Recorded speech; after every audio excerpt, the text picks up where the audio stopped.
बिस्मिल्लाहिर्रहमानिर्रहीम। अस्सलाम वालेकुम नाज़रीन, मैं हूं आपका होस्ट अहमद फवाद। अहम खबरों के साथ आज के व्लॉग में आपकी खिदमत में हाजिर हुआ हूं।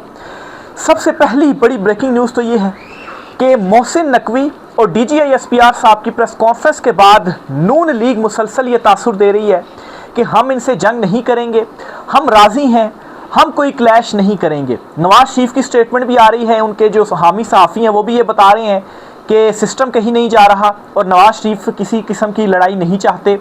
असल खबर ये नहीं है, असल खबर ये है कि नून लीग जो है वो सूबों का मामला हो या नए डिवीजन्स का मामला हो, ये नून लीग नहीं चाहती है और ये एतराफ़ नून लीग के अपने घर से सामने आ गया है। अगर नून लीग ये नहीं चाहती तो असल में नून लीग का गेम प्लान है क्या? एक नए गेम प्लान के साथ नून लीग सामने आई है और इसमें वो मुक़तदरा या ताकतवर हलकों को भी जो है वो उनके पास कुछ है कि उनसे कहेंगे कि नहीं नहीं हम इस पर नहीं मानेंगे, आप ये माने। ये मामला किस तरफ जा रहा है, अहम तरीन तफसीलात आपके साथ में शेयर करूंगा। और फिर ज़ाहिर सी बात है, ताकतवर हलकों ने भी अगर ये फैसला कर लिया तो हमने ये देखा है कि वो कोई फैसला कर ले तो फिर वो इम्प्लीमेंट करते ही करते हैं, जो मर्जी हो जाए। तो वो क्या करेंगे, इनके साथ अहम तरीन तफसीलात आपके साथ शेयर करूँगा। दूसरी इंपॉर्टेंट खबर यह है कि इमरान खान साहब का सबसे बड़ा एतराज़ दूर कर दिया गया है। डील में जो एतराज़ रुकावट था ना, क्योंकि इमरान खान साहब डील नहीं करना चाहते, इमरान खान साहब मुज़ाकरात ज़रूर करना चाहते हैं और उस पर एक इमरान खान साहब का बहुत बड़ा एतराज़ था जिसे दूर कर दिया गया है। ये क्या एतराज़ था जो खान साहब का दूर किया गया है? क्या कोई रास्ते खुल गए हैं? क्या मुक़तदरा और इमरान खान साहब के दरमियान कोई पैचअप होने जा रहा है? अहम तीन तफसीलात आपके साथ शेयर करूँगा। सुहेल आफरीदी साहब की रात गए मुलाकात हुई है एक अहम शख्सियत से और ये अचानक मुलाकात हुई है, इस पर भी कुछ तफसीलात आपके साथ शेयर करूँगा। फिर आपको ख़बर दूंगा कि अलीमा खान साहिबा उन्होंने कल पंजाब एंट्री की कोशिश की और स्ट्रीट मूवमेंट वो KP में चला ही रही हैं, इस पर कुछ तफसीलात आपके साथ शेयर करनी है। और फिर आपको ये खबर भी दूंगा कि सिंध और पंजाब की हुकूमतों को, यानी कि बिलावल और मरियम नवाज़, इन दोनों को टारगेट पर रख दिया गया है और इनको पैगाम भी पहुंचा दिया गया है। इस पर भी कुछ आम तीन तफसीलात हैं, वो भी आज के व्लॉग में आपके साथ शेयर करूंगा। और आखिर में आपको ट्रंप और ईरान से रिलेटेड भी खबर दूंगा कि कैसे ईरान ने ट्रंप को उल्टा लेटा लिया है। अहम तीन तफसीलात आपके साथ शेयर करूंगा। सबसे पहली खबर आपको देता चलूँ कि अलीमा खान साहिबा के हवाले से खबर यह है कि अलीमा खान साहिबा पिछले कई दिनों से KPK में स्ट्रीट मूवमेंट चला रही थी, मुख्तलिफ ज़िलों में वो जा रही थी, वहाँ पर तकरीरें उनकी जानिब से की जा रही थी, लोगों को मुतहरिक किया जा रहा था। कल रात ये हुआ कि अलीमा खान साहिबा अपने आबाई घर उन्होंने जाना था, तो इसके लिए वो KP से पंजाब इंटर हो रही थी। ज़ाहिर सी बात है, कारकुनान की शक्ल में काफ़ी उनके साथ जो काफ़िला था वो भी मौजूद था और अलीमा खान साहिबा को पंजाब एंट्री से रोका गया और उन्हें पंजाब इंटर नहीं होने दिया गया, कहा कि आप यहाँ से वापस चली जाएँ। अब नाज़रीन, इसमें दो पैगाम हैं। पहला पैगाम तो ये था कि आप KP में स्ट्रीट मूवमेंट चला रही हैं, जलसे कर रहे हैं, जो भी कर रहे हैं वो आप करें, लेकिन पंजाब में हम आपको इंटर नहीं होने देंगे। यहाँ तक भी डिटेल्स सामने आ रही हैं कि कहा गया कि अगर आप आगे जाने की कोशिश करेंगी, पंजाब के हदूद में दाखिल होंगी, तो शायद आप तो आगे चली जाएं या आप वापस चली जाएं, लेकिन ये जो कारकुनान आपके साथ आए हुए हैं इनकी खामखा गिरफ्तारियाँ भी हो सकती हैं, मुकदमे भी हो सकते हैं। तो इस पर अलीमा खान साहिबा फिर वापस गई। नंबर 1 तो उनको ये पैगाम दिया गया कि KP में आप जो कुछ कर रहे हैं वो करें, लेकिन पंजाब में आप ये चीज़ आपको नहीं करने देंगे। दूसरा, रोक कर ये पैगाम दिया गया कि अभी भी ये डर मौजूद है कि अलीमा खान साहिबा भी अगर पंजाब में आकर एक्टिव होती हैं, लोगों को मुतहरिक करती हैं ना, तो ये हमारी ऐसी रेड लाइन है कि अगर यहाँ से आवाज़ें बुलंद होना शुरू हो गई फिर तो हमारे इक़्तिदार को जो है वो ख़तरा है कि हमारा इक़्तिदार, हमारी जो ताकत है वो चली जाएगी। तो ये दो पैगामात साफ तौर पर दे दिए गए हैं। अब सुहेल आफरीदी साहब के ऊपर बहुत ज़्यादा प्रेशर है क्योंकि कल 5 अगस्त पाकिस्तान तहरीक-ए-इंसाफ जलसा करने जा रही है और इस जलसे में लोग इस बात के मुंतज़िर हैं कि सुहेल आफरीदी साहब कोई बड़ा ऐलान करेंगे, लॉन्ग मार्च का या मुल्क गीर तहरीक का ऐलान करेंगे। सुहेल आफरीदी साहब भी खुद भी कह चुके हैं कि वो ऐलान करेंगे और ये जलसा सेमीफाइनल होगा। और अगर जलसा सेमीफाइनल है तो इसका फिर मतलब यही है कि लॉन्ग मार्च का ऐलान होगा और फिर वो जो लॉन्ग मार्च होगा, जो पंजाब इंटर होगा या अडयाला जेल जाएगा या D चौक जाएगा, जहाँ पर भी जाएगा वो असल में फ़ाइनल होगा। तो सुहेल आफरीदी के ऊपर जो दबाव है वो बढ़ गया है। खबर ये भी सामने आ रही है कि सुहेल आफरीदी की एक अहम वज़ीर और ताकतवर वज़ीर के साथ मुलाकात हुई है। ज़ाहिर सी बात है, इस वक्त अगर हुकूमत में हम देखें तो सबसे ताकतवर वज़ीर कौन है? मोहसिन नकवी की तरफ ही जो ध्यान है वो जाता है, वही ताकतवर है। नहीं तो इस हुकूमत के, और वो मोहसिन नकवी तो ऐसे वज़ीर है ना कि जो वज़ीर आज़म को भी जवाबदाह नहीं है। तो ज़ाहिर सी बात है कि इस हुकूमत का कोई वज़ीर तो नहीं हो सकता कि जो सुहेल आफरीदी से मुलाकात करे। वो मोहसिन नकवी ही हो सकते हैं जो मुलाकात करे, नहीं भी हो सकता है कोई और आया हो, लेकिन बहरहाल एक अहम शख्सियत से मुलाकात भी हुई है। अब नाजरीन, कल जलसा है और जलसे से ठीक 24 घंटे या 36 घंटे पहले सुहेल आफरीदी साहब की इस अहम वज़ीर से मुलाकात होना, और ज़ाहिर सी बात है उस वज़ीर की जानिब से कोई पैगाम पहुँचाया गया होगा। क्या वो ये पैगाम पहुंचा रहे हैं कि इनको हमने फारिग करना है, सुबह वाला मामला होगा, फिर उसके बाद खान साहब की रिहाई भी हो जाएगी। खान साहब के देखें हमने एतराज़ भी दूर कर लिए है, खान साहब को मनाने की कोशिश जो है वो की जा रही है, तो आप कोई बड़ा ऐलान ना करें। दूसरी उसमें एक मुमकिना तौर पर यह भी पैगाम हो सकता है कि आपने कोई ऐलान नहीं करना, क्योंकि आप देख लें ट्रेलर के कल हमने अलीमा खान साहबा को दाखिल नहीं होने दिया, इंटर नहीं होने दिया, तो आप भी लॉन्ग मार्च लाएंगे, आपको भी हम इंटर नहीं होने देंगे। तो ये एक इंपॉर्टेंट मुलाकात हुई है सुहेल आफरीदी साहब की। आगे चलते हुए आपको बताता चलूँ कि नून लीग के घर का जो सहाफ़ी है ना, उसने क्या बड़ा इंकशाफ कर दिया है। नजम सेठी है, इनके हवाले से ख्याल किया जाता है कि नून लीग के ही ये बड़े करीबी हैं और उन्हीं के ही घर का ही सहाफ़ी आप इनको जो है वो ख्याल किया जाता है। जब से मोहसिन नकवी और DGSPR साहब की जानिब से प्रेस कॉन्फ्रेंस की गई है, उसके बाद नून लीग मुसलसल और नून लीग के हामी जो हैं वो ये बयानियाँ बनाने में मसरूफ़ हैं कि हुकूमत जो है वो अपना टाइम पूरा करेगी, कुछ गड़बड़ नहीं है, सेम पेज है, और नवाज़ शरीफ मोहसिन नकवी को कोई जवाब भी नहीं देंगे, और नवाज़ शरीफ ने खामोशी इख्तियार करने का कहा है उनकी जो मीटिंग हुई है। लेकिन असल ख़बर ये नहीं है, ये सिर्फ़ और सिर्फ तासुर बनाने की कोशिश है। ख़बर यह है कि नून लीग और पीपल्स पार्टी दोनों इस बात पर एग्री हैं कि नए सूबे नहीं बनने चाहिए, या सिस्टम की डिवीजन्स की हद तक या बल्दियाती जो निज़ाम है वो लागू नहीं होना चाहिए। अगर ऐसा होता है तो हमारे हाथ में फिर कुछ भी नहीं रहेगा। अभी तो हम सबसे बड़े सूबे की वज़ीर आला हैं, दूसरी तरफ सिंध की वज़ारत आला है, सूबा हमारे पास पूरा है, लेकिन जब ये निचले लेवल पर इख्तियारात चले जाएंगे तो फिर हमारे हाथ से चीज़ें निकल जाएंगी, तो हमारा ये जो शाहाना तर्ज है ये कहाँ पर जाएगा। नजम सेठी ये कहते हैं कि बड़े आए नए सूबे बनाने वाले, हकीकत यह है कि मरियम पंजाब में बल्दियाती इंतखाबात कराने से भी खौफज़दा है। मतलब है कि आप यहाँ से इमेजिन करें कि ये बल्दियाती इंतखाबात से भी अगर खौफज़दा हैं तो नए सूबे ये कहाँ से बनाएंगे। लेकिन इनके लिए मसला ये भी है कि दोनों तरफ इनके लिए मौत है। अगर ये नहीं बनाएंगे तब भी फारिग होंगे, कोई हुकूमत आ जाएगी, तरमीमें हो जाएंगी, और अगर ये बनाएंगे तो तब भी ये फारिग हो जाएंगे। अब इसमें एक तरफ तो ये है कि वो कहते हैं ना कि सियासी शहीद होना ये पसंद करते हैं, या इनको सियासी मौत जो है वो पसंद है। शहीद इस शक्ल में हो सकते हैं कि अड़ जाएँ, नहीं बनाने देते, और जो है वो बाय बाय हो जाएगा, और उसमें ये होगा कि हो सकता है कि अवाम में कुछ वर्थ हो जाए कि देखें जी ये भी इस मामले के ऊपर अड़ गए थे, ठीक है, कुछ वोट जो है वो शायद वो गेन कर लें। दूसरी शक्ल में अगर वो नहीं मानते तो अभी तक फॉर्म 47 पर ही बैठे हुए हैं ना, तो आगे भी फिर ऐसे ही चलते रहेंगे। लेकिन नए सिस्टम में क्या इनके लिए कोई जो गुंजाइश है वो होगी? उसका जवाब भी है ना। क्यों? क्योंकि ये पैगाम भी एक पहुँचाया गया है कि सिंध और पंजाब का जो शहाना अंदाज़ है ना, इससे हुकूमत नहीं चल सकती। ये सोच एक पक्की डेवलप हो चुकी हुई है इस वक्त मुक़तदरा के अंदर या ताकतवर हलकों के अंदर। बहरहाल मज़ीद ये कहते हैं कि डर ये है कि अगर वाकई आज़ादाना इंतखाबात हो गए तो अवाम PTI या आज़ाद उम्मीदवारों को वोट दे देंगे, हमें तो कोई वोट नहीं देगा। तो ये असल में इस वक्त इन दोनों जमातों को खौफ लाहक है।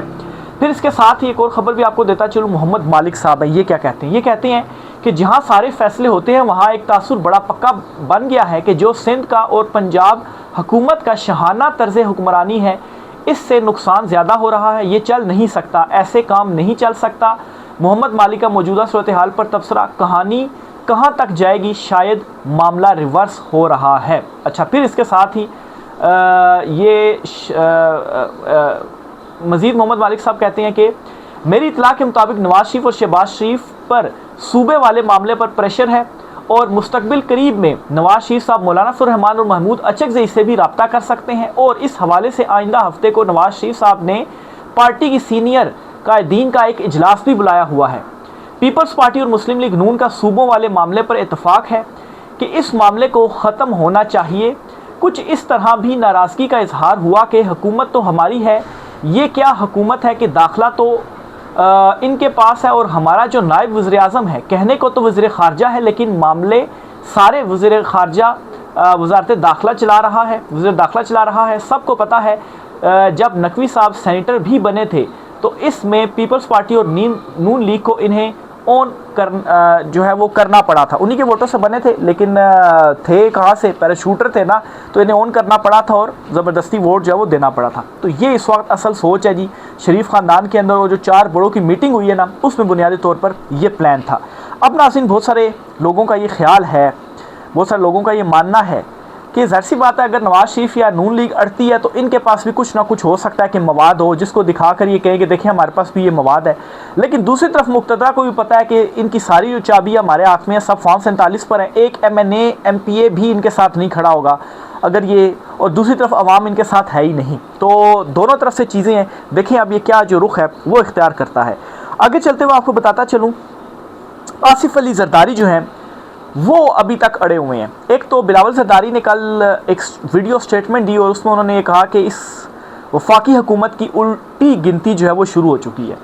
आसिफ जरदारी एक और काम कर रहे हैं, और आसिफ जरदारी क्या काम कर रहे हैं कि उनके पास एक समरी गई हुई है जिसमें उन्होंने नए जो जजेस हैं ना वो लाहौर हाई कोर्ट में और दीगर हाई कोर्ट्स में तैनात करने हैं, और फिर जजों की तनख्वाहें जो हैं उनमें भी इजाफा होना है। वो समरी भी आसिफ जरदारी जो हैं बतौर एज अ सदर उनके पास गई हुई हैं। उन्होंने उस समरी के ऊपर सिग्नेचर करने और उसे जो अप्रूव है ना वो करना है। मेरे ख्याल से तकरीबन 2-2.5 हफ्ते हो गए हैं, अभी तक उन्होंने जो समरी है ना वो अप्रूव नहीं की हुई। दोनों समरियाँ अप्रूव नहीं की, जजों की तनख्वाहें बढ़ाने वाली भी और नए जजेस लगाने वाली। मुबैना तौर पर ये बताया जा रहा है कि आसिफ जरदारी नाखुश हैं कि यार मेरे जज होने चाहिए थे, आपने वो नहीं लगाए। फिर जो आज़ाद कश्मीर वाला मामला है, पीपल्स पार्टी चाहती थी, बिलावल जरदारी चाहते थे कि मेरे पास जो आज़ाद कश्मीर की हुकूमत है वो आनी चाहिए, वो नहीं दी गई। फॉर्म 47 पे उनको नहीं लाया गया, तो इस वजह से भी वो गुस्से में है। और फिर ये जो सूबों वाला मामला है, इस पर भी पीपल्स पार्टी ये कहती है कि अगर ये हो जाता है तो फिर तो हमारी ओवरऑल जो सियासत है सब ख़त्म हो जाएगा। तो इसलिए पीपल्स पार्टी ज़्यादा जो सख्त मौक़िफ़ है वो अपना भी रही है, और आसिफ जरदारी ने ये समरीज़ रोक ली हुई हैं। अब इस पर ख़बर ये आ रही है कि शायद वफाकी हुकूमत या हुकूमत जो है जजिस के अपॉइंटमेंट वाले मामले के ऊपर आईनी अदालत से रुख कर सकती है। ज़ाहिर सी बात है, आईनी अदालत से रुख करेगी तो फिर उसके बाद आईनी अदालत अप्रूव कर देगी और जजिस तैनात हो जाएंगे। लेकिन सवाल ये कि आसिफ जरदारी के खिलाफ भी कोई आईनी अदालत हुक्म देगी कि कार्रवाई की जाएगी, क्यों जज जो सदर है इन्होंने समरीज रोकी हुई हैं, क्योंकि उसे सिग्नेचर करने होते हैं।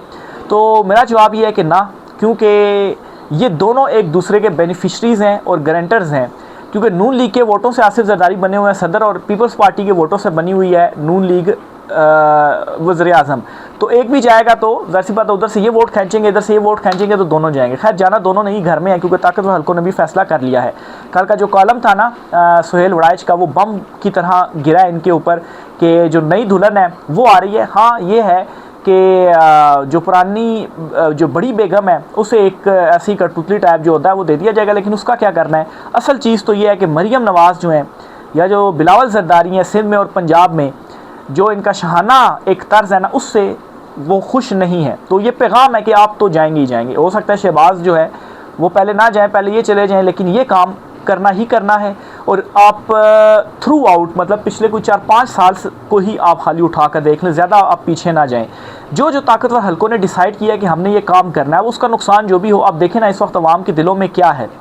लेकिन उसके बावजूद भी जो उन्होंने फैसला किया कि यार ये काम हमने करना, वो उन्होंने किया। फिर उसके कॉन्सिक्वेंसेस ये चीज़ें बाद में हैं। हाँ ये ज़रूर हुआ है कि कुछ मामलात में अगर डिले हुआ है या 1-2 कदम वो पीछे हटे हैं, लेकिन 1-2 कदम भी वो ऊंची छलांग लगाने के लिए जो है वो पीछे हटे हैं। काम उन्होंने ज़रूर किया है, तो ये भी तय कर लिया गया है अगर, तो फिर उसके बाद ये काम भी होना है। ये जो कुछ मर्ज़ी करते रहें। आगे चलते हुए जी आपको मैं इमरान खान साहब का एतराज़ क्या दूर हुआ है ये आपको बताता चलूँ।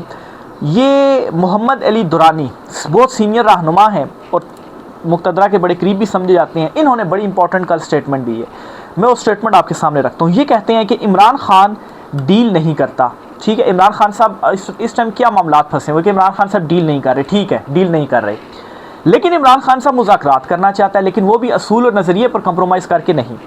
अच्छा, इमरान खान को इस हुकूमत से या फॉर्म 47 से मसला था, ये इमरान खान साहब का सबसे बड़ा एतराज़ था। जब ये जाएंगे तो इमरान खान साहब का एतराज़ भी ख़त्म हो जाएगा। मैंने कल के व्लॉग में इसी तरफ तवज्जो दिलाने की कोशिश की थी आपको। इमरान खान साहब का एतराज़ यही है कि ये जाली मैंडेट है, फॉर्म 47 है। पहले तो ये सिस्टम, ये निज़ाम जो है वो ख़त्म होगा।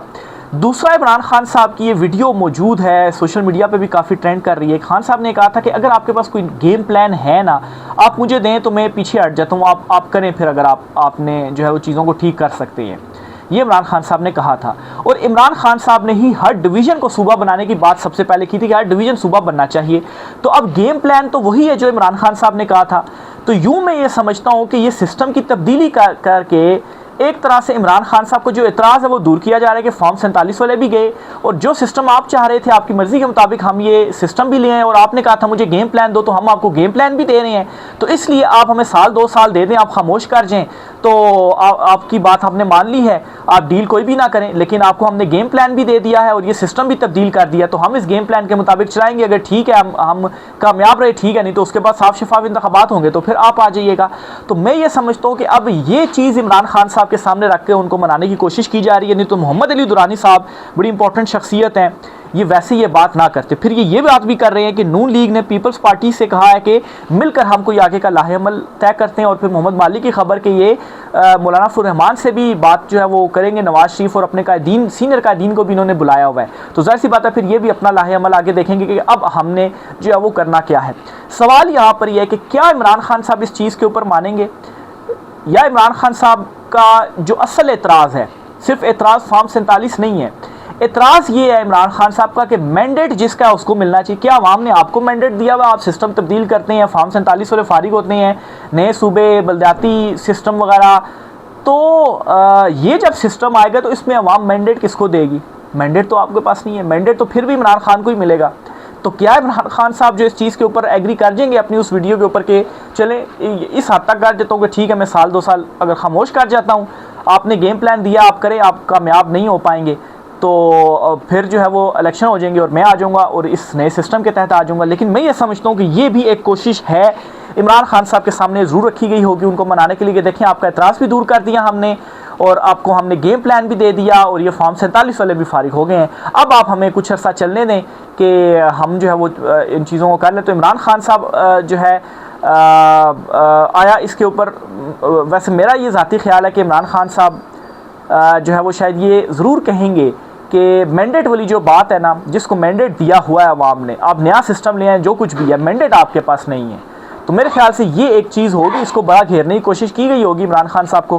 बहरहाल आने वाले दिनों में ये चीज़ें भी कन्फर्म जो है वो हो जाएंगी, क्योंकि ज़्यादा मेरा इस वजह से भी उस साइड पर जाता है कि सुहेल राइश ने कल के कॉलम में ये भी लिखा था कि इमरान खान साहब की जो रिहाई है ना, मैं इशारतन उन्होंने लिखा था कि जब नया सिस्टम आ जाएगा तो खान साहब की जो रिहाई है वो भी हो सकती है। हो सकता है कि ये कोई फिर से कोई लाल बत्ती हो, ट्रक की बत्ती हो, सुहेल अफरीदी से मिलकर और फिर उसके बाद उन्हें कहा जी कि हमारा साथ दें, तो नए सेटअप के बाद जो है वो इमरान खान साहब की रिहाई भी हो जाएगी। तो हो सकता है ट्रक की बत्ती भी हो। लेकिन खैर मुझे अब एटलीस्ट ये चीज़ें नज़र आ रही हैं कि इस अंदाज़ में अब चीज़ें आगे चलेंगी। देखिए इमरान खान साहब क्या फ़ैसला करते हैं और कुछ ही टाइम में, कितना टाइम लग जाएगा, अगस्त का महीना लग जाएगा, लेकिन चीज़ें मज़ीद वाज़ेह हो जाएंगी। राय का इज़हार कीजिएगा। आज के व्लॉग से इतना ही, इजाज़त दीजिए, अल्लाह हाफ़िज़।